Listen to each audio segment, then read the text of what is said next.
Hi guys, this is Jitendra और आप सभी का स्वागत है मेरे यूट्यूब चैनल कॉमर्स की दुनिया में।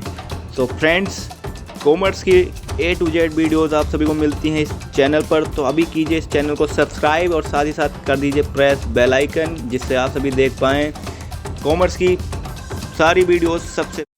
सो गाइस, आज की इस वीडियो में मैं आप सभी से बात करने वाला हूँ पार्षद अंतर्नियम का अर्थ एवं परिभाषाओं पर, अर्थात meaning and definitions of articles of association. What is article of association and what is the importance of this document? We will know to watch this video, so please watch this video till the end so that you can clear your all doubts. जैसा कि आप सभी जानते हैं, पार्षद अंतर्नियम company का दूसरा महत्वपूर्ण प्रलेख होता है जो समामेलन हेतु रजिस्ट्रार के पास दाखिल किया जाता है। कंपनी के पार्षद अंतर्नियम से आशय कंपनी के उद्देश्य को प्राप्त करने एवं उसकी आंतरिक व्यवस्था को संचालित करने के लिए बनाए गए नियमों तथा उपनियमों से है।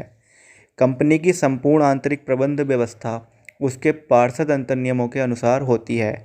इसमें इस बात का उल्लेख रहता है कि कंपनी के कौन कौन से कार्य किस प्रकार किए जाएंगे तथा उसके पदाधिकारियों के क्या क्या कार्य होंगे, क्या क्या अधिकार होंगे और उनके क्या क्या उत्तरदायित्व होंगे। कंपनी और उसके सदस्यों के पारस्परिक संबंध पार्षद अंतर्नियम द्वारा ही निश्चित होते हैं। आप ये भी समझ सकते हैं कि पार्षद अंतर्नियम एक व्यवस्था है जिसके द्वारा कंपनी के अंदर किस तरह से कार्य को किया जाना है, वो सारी बातें सम्मिलित की जाती हैं। आइए जानते हैं कंपनी एक्ट 2013 की अंडर सेक्शन 25 के अनुसार पार्षद अंतर्नियम से आशय एक ऐसे अंतर्नियम से है जो पिछले कंपनी अधिनियमों यानी कि 1956 और भी जो भी कंपनी एक्ट रहे हैं उन सभी के अधीन मूल रूप से बनाया गया है और समय समय पर परिवर्तित किया गया है। विभिन्न विद्वानों के द्वारा भी पार्षद अंतर्नियम की परिभाषाएं दी गई हैं, जिसमें से लॉर्ड केयन्स हैं, उन्होंने भी एक परिभाषा दी। अंतर्नियम पार्षद सीमा नियम के अधीन कार्य करते हैं और वे सीमा नियम को चार्टर के रूप में स्वीकार करते हैं। वे उन रीतियों तथा स्वरूपों को स्पष्ट करते हैं जिनके अनुसार कंपनी का व्यवसाय चलाया जाता है। यानी कि ये बात ओवरऑल क्लियर होती है कि पार्षद अंतर्नियम एक प्लानिंग है, किस तरह से हमें काम करना है और उन नियमों के हिसाब से समय समय पर आंतरिक बदलाव किए जाते हैं। न्यायाधीश बोबेन है, उनके हिसाब से पार्षद अंतर्नियम की क्या परिभाषा है, आइए जानते हैं।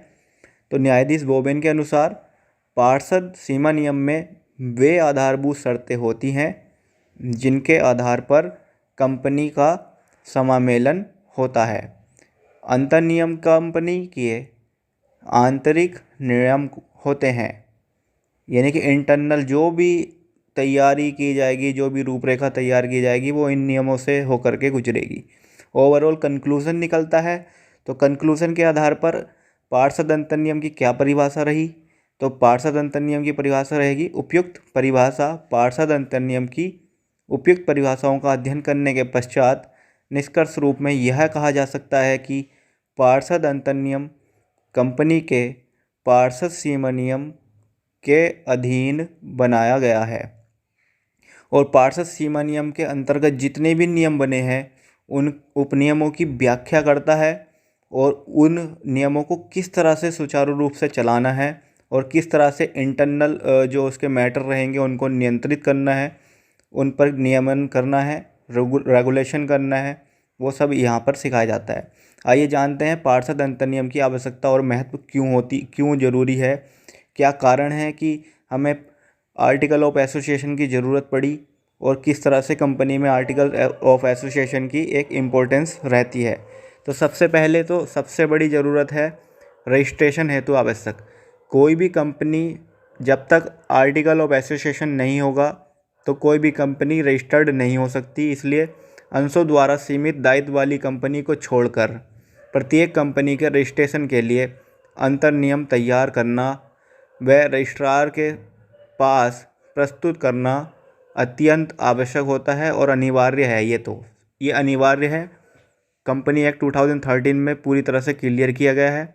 इसके अभाव में अंशों द्वारा सीमित दायित्व वाली कंपनी पर टेबल एफ के नियम फॉलो किए जाते हैं या लागू हो जाते हैं। टेबल एफ से लेकर के यहाँ पर आप सभी को पार्षद जो सीमा नियम था यानी कि मेमोरेंडम ऑफ एसोसिएशन, उसमें ABCD ये जो शेड्यूल चलती हैं, टेबल चलती हैं।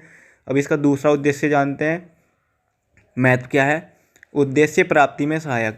जो भी उद्देश्य, जो भी ऑब्जेक्टिव हमारे सीमा नियम में लिखे गए हैं कंपनी को प्राप्त करने के लिए, वो सभी उद्देश्य किस तरह से प्राप्त करने हैं, उन सभी के लिए कुछ नियम और कानून जो है हमारे पार्षद अंतर्नियम में बनाए जाते हैं। और उन सब की व्याख्या करने के लिए किस तरह से कार्य किया जाए, ये सब उद्देश्यों की पूर्ति किस तरह से हो सकती है, वो सब का काम किसका है?